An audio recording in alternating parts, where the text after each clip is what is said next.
नमस्कार दोस्तों, मैं डॉक्टर समीर फुटाणे, न्यूरोसर्जन। इसका मतलब मेंदु और मस्तिष्क एवं रीढ़ की हड्डियों का ऑपरेशन करने वाला डॉक्टर हूं। सह्याद्री हॉस्पिटल नासिक यहाँ पे काम करता हूं। अब मस्तिष्क का डॉक्टर अगर मैं बोलता हूं तो मेरे पास में अक्सर पेशेंट्स आते हैं, मरीज आते हैं सिर दर्द की शिकायत लेके कि हमें सिर दर्द है। और कई लोगों को डर भी रहता है कि ये सिर दर्द के कहीं मुझे कोई ट्यूमर की वजह से तो नहीं, या मुझे कोई बहुत गंभीर बीमारी तो नहीं कि जिस वजह से मुझे ये सिर दर्द हो रहा है। तो दोस्तों, मैं आप सबको ये सब बताना चाहूँगा कि देखिए, ऐसा है, सिर दर्द हुआ नहीं ऐसा शायद कोई इंसान है ही नहीं।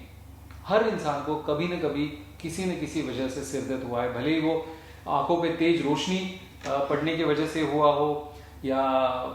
कुछ उल्टा सीधा खाने की वजह से हुआ हो, या फिर कोई मानसिक तनाव से हुआ हो। सो सिर दर्द हुआ नहीं ऐसा कोई होता नहीं, हर किसी को सिर दर्द होता है। तो इसलिए हर सिर दर्द से ना डर। सिर दर्द कोई बहुत गंभीर बीमारी है, ये है, ऐसी बात नहीं। डेफिनेटली इसमें तकलीफ है, कुछ है, लेकिन अगर हम इसको उसकी वजह को समझने की कोशिश करें तो फिर ये समझ में आएगा कि ये सिर दर्द इतनी डरावनी भी नहीं है। लेकिन एक न्यूरोसर्जन होने के नाते, एक ब्रेन का ऑपरेशन करने के नाते मुझे कुछ डरावने सिर दर्द के बारे में आप लोगों को इन्फॉर्मेशन देनी है, जो मैं अभी बताने जा रहा हूँ। आमतौर पे जो सिर दर्द रहते हैं, जो लगातार बीच बीच में होते हैं, ऐसे होते हैं, कई दिनों से चल रहे हैं, कई सालों से चल रहे हैं, तो आमतौर पे ये माइग्रेन होता है,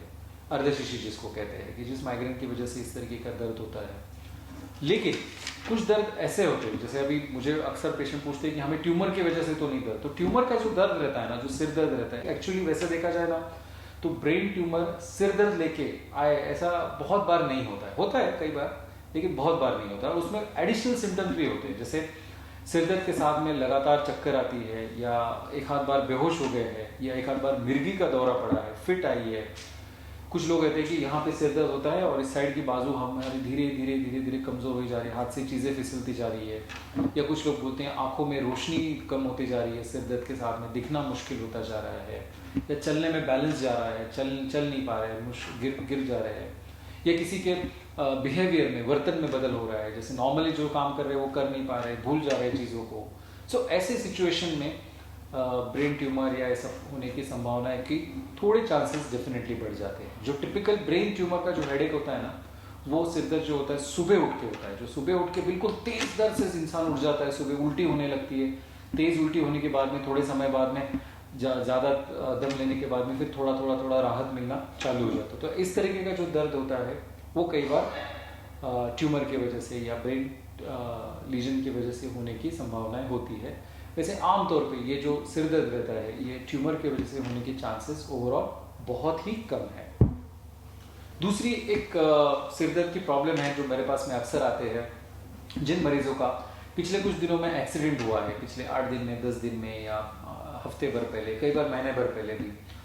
तो वो कहते हैं हल्का हल्का दर्द होते रहता है। तो ये जो सिम्टम्स है ना, तो इसे माइनर हेड सिम्टम कहते हैं। इसके साथ में सिर्फ सिर दर्द नहीं रहता है, इसके साथ में रहता है चक्कर आना रहता है, गिडीनेस, मतलब बार बार चक्कर आने जैसा लगता है, इजी नहीं लगता, अनईजी लगते रहता है, ऐसा लगता है कुछ सही नहीं चल रहा है, कुछ गलत है। चोट तो हल्की सी लगी थी, सीटी स्कैन भी हमारा नॉर्मल था, उसमें कोई ऊपर थोड़े से टाके आए, कई बार उतना भी नहीं हुआ, बिल्कुल छोटी सी चोट लगी, फिर भी ऐसा क्यों हो रहा है। फिर कभी भूख नहीं लग रही है, नींद भी नहीं आ रही है, थकान सी लगी रहती है। तो देखिए, ऐसा रहता है ना, इसमें कोई फिजिकल रीजन कई बार ज़्यादा मिलता नहीं है। सीटी स्कैन नॉर्मल रहता है, ब्लड रिपोर्ट सारे नॉर्मल रहते हैं, और इंसान को कई बार सिर दर्द हुआ भी नहीं रहता, पहले कभी सिर दर्द मिलता है, लेकिन अभी चोट लगने के बाद में सिर दर्द हो रहा है। तो ये जो सिम्टम है ना, ये बेसिकली सिर को चोट लगने की वजह से एक डर सा बैठ जाता है कि मुझे चोट लगी है, मुझे लगा है, या शायद मुझे कोई खतरा महसूस हुआ है। तो ये जो डर है, ये डर इन सब लक्षणों के थ्रू एक्सप्रेस होते रहता है, व्यक्त होते रहता है, इसलिए लगा था। तो आमतौर पे जैसे समय चलता है, आगे चलता है, इंसान अपने नॉर्मल रोज़मर्रा की ज़िंदगी में बिजी हो जाते हैं, अपना रेगुलर काम करना शुरू करते हैं, और जो एक्सीडेंट वाली घटना को भूल जाते हैं, तो उसके साथ साथ ही वो धीरे धीरे दर्द वो ख़त्म हो जाता है। तो सिर की चोट के लगने की वजह से जो सिर दर्द होता है वो ज़्यादा इतना मायने नहीं रखता, इतना ज़्यादा इम्पोर्टेंट नहीं है, वो समय के साथ में धीरे धीरे कम हो जाता है। हाँ, लेकिन कुछ जो ज़्यादा उम्र वाले मरीज़ है, जैसे सब जिनकी उम्र 70 है, 80 है, तो इनमें चोट लगने के मान लो 1.5 महीने बाद में, 1 महीने बाद में दर्द अगर शुरू हो जाता है, जो शुरू में नहीं था, तो ऐसे मरीजों में कई बार छोटे छोटे खून के थपके जमा होने की वजह से और वो पिघल जाने की वजह से क्रॉनिक सबड्यूरल हेमाटोमा होता है, इसमें इस तरीके का दर्द होना शुरू हो सकता है। तो ऐसे अगर बहुत देर के बाद में अगर दर्द शुरू होता है तो ऐसे मौके पे करीबी न्यूरोलॉजिस्ट या न्यूरोसर्जन से ज़रूर मिलिए।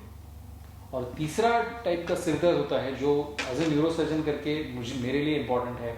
वो है बिल्कुल तेज सिर दर्द। ऐसा लगता है जैसे बिजली कड़क गई है, बिल्कुल अचानक से, कुछ नहीं सब ठीक चल रहा है, अचानक से बहुत ज़्यादा तेज सिर दर्द हुआ, इंसान बिल्कुल बेहोश हो गया, उल्टी भी हुई साथ में, और एक बाजू जैसे कमज़ोर सी हो गई है, आंखें बंद कर ली है, बिल्कुल ये नहीं हो पा रहे, और अगर डॉक्टर के पास में ले गए तो बीपी बहुत ज़्यादा आ रहा है, 190 के करीब बीपी आ रहा है। सो ये जो शिकायत, ये जो प्रॉब्लम होता है ना, ये दिमाग में कोई खून की नस फटने की वजह से, ब्लीडिंग हो जाने की वजह से, खून जमा हो जाने की वजह से इस तरीके का दर्द हो सकता है। तो ये जो होता है, ये एक होती है जेन्युइन इमरजेंसी की, जिसमें इमरजेंसी जांचें करके, सीटी स्कैन वगैरह करके ब्लीडिंग क्यों हुआ है उसकी उसका असेसमेंट करके, उसका रिपोर्टिंग, उसका सब देखना होता है, और जिसके चलते आगे का इलाज जो है इसमें डिसाइड करना पड़ता है। लेकिन ये मैं बार बार दोहराना चाहूँगा इस बात को कि जो सिर दर्द के लिए जो डर है, वो डर इतना इम्पोर्टेंट नहीं रहेगा, क्योंकि आमतौर पे जो सिर दर्द होता है ये कई बार बहुत छोटी छोटी चीज़ों की वजह से होता है, और उसे रिजॉल्व करना है, उसे ठीक करना, कई बार आप अपने रेगुलर न्यूरोलॉजिस्ट, न्यूरोसर्जन के पास में अगर जाते हैं तो वो उसका बिल्कुल आसानी वाला हल आपको बता सकते हैं। इसलिए सिर दर्द से ना डरे, अपनी ज़िंदगी से प्यार करें और बहुत खुश वाली ज़िंदगी जिए। नमस्ते।